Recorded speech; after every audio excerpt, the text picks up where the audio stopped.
Buenas tardes, nuestros nombres son Silvana Rodríguez y Simón Ospina. A continuación, explicaremos el principio de legalidad expuesto en la clase de Derecho Penal 1 en el pregrado de Derecho en EAFIT. Posteriormente, se evidenciará la relación de los postulados expuestos por el autor de Beccaria en su libro de los delitos y de las penas acerca de este tema, y además daremos una relación con el contexto actual colombiano y los planteamientos dados.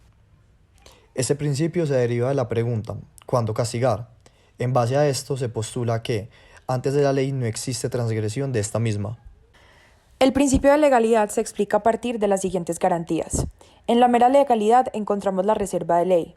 Esta corresponde a que solo el legislador puede determinar lo que es delito, al ser éste el representante de la voluntad popular. Esta garantía va dirigida al juez. Después encontramos la irretroactividad de la ley penal.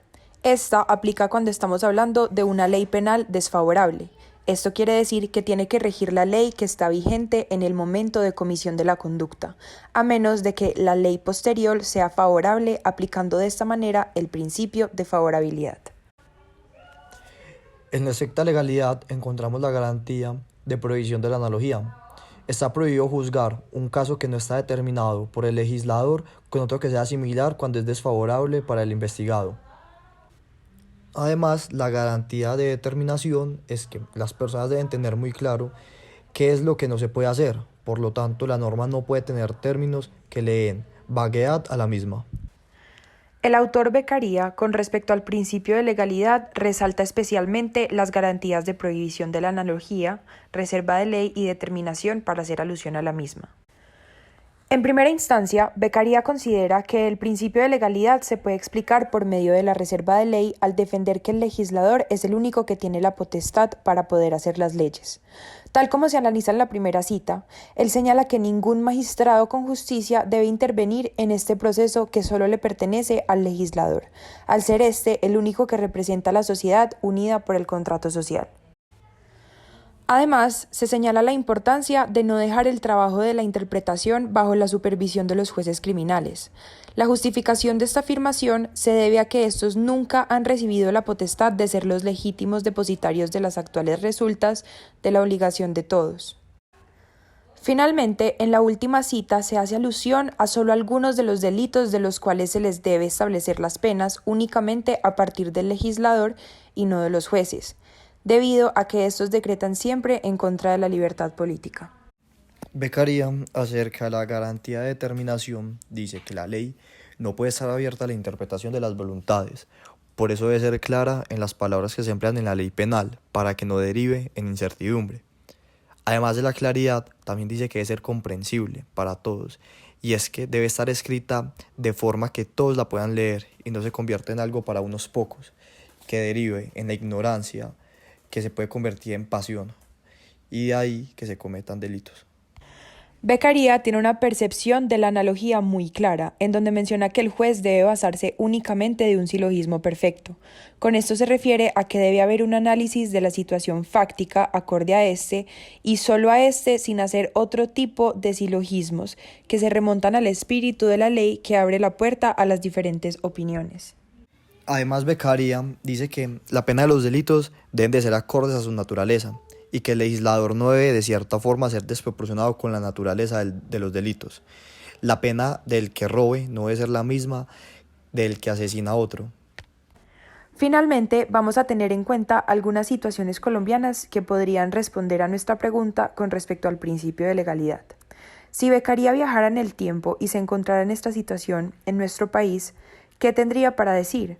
¿La situación se compadece con lo que él defendió en su obra o contradice sus postulados? Vamos a encontrar un caso colombiano que se opone a lo que propone Beccaria. Esto se relaciona con el proceso de despenalización del aborto.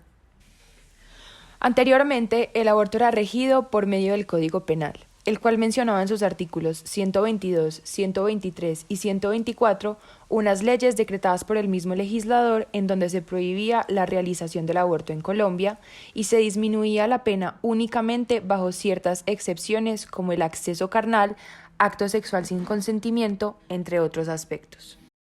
El problema en este caso, con respecto a la violación de la garantía de reserva de ley, ocurre posteriormente cuando la Corte Constitucional decide intervenir en esta ley penal. Por medio de la sentencia C-355 del 2006, la Corte Constitucional, siendo esta parte de la rama judicial del poder público, interviene en esta norma despenalizando el aborto en 3 situaciones, siendo estas las señaladas en pantalla. El problema en este caso es que se le está dando la potestad a los jueces para intervenir en la interpretación de la ley del aborto, de tal manera que tuvieron competencia para cambiar el contenido de esta al agregarle las condiciones de despenalización que no habían sido agregadas por el legislador. De esta manera, si estamos en la situación hipotética de que Beccaria viajara en el tiempo y se encontrara con esta situación, estaría completamente en contra con la intervención del sistema judicial en la norma, al evidenciarse una violación a la competencia del mismo legislador.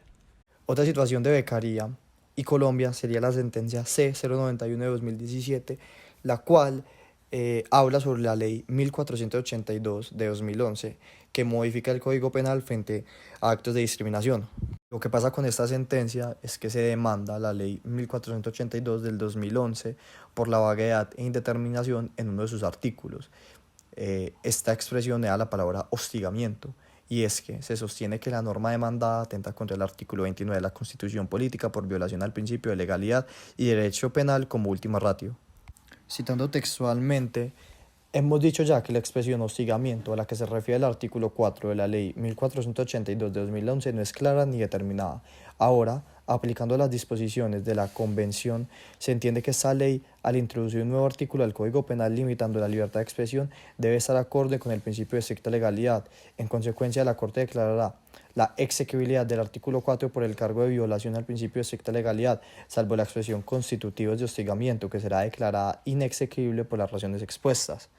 Después de esto, el Código Penal y la ley cambió y modificó la palabra hostigamiento, quedando el artículo el que promueva o infrinja actos, conductas o comportamientos, ahí va la palabra hostigamiento, y se omite, orientados a causarle daño físico o moral, y sigue el artículo.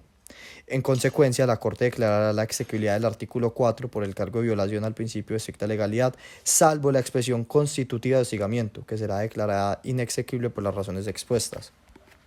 En el caso hipotético de Beccaria, estoy seguro que Beccaria hubiera estado de acuerdo con la decisión que tomó la Corte de omitir dicha palabra, que era ambigua y que hacía que la ley penal no fuera clara, ya que para Beccaria la ley penal no podía estar abierta a ambigüedades. Ya con eso terminamos nuestro podcast. Muchas gracias a todos.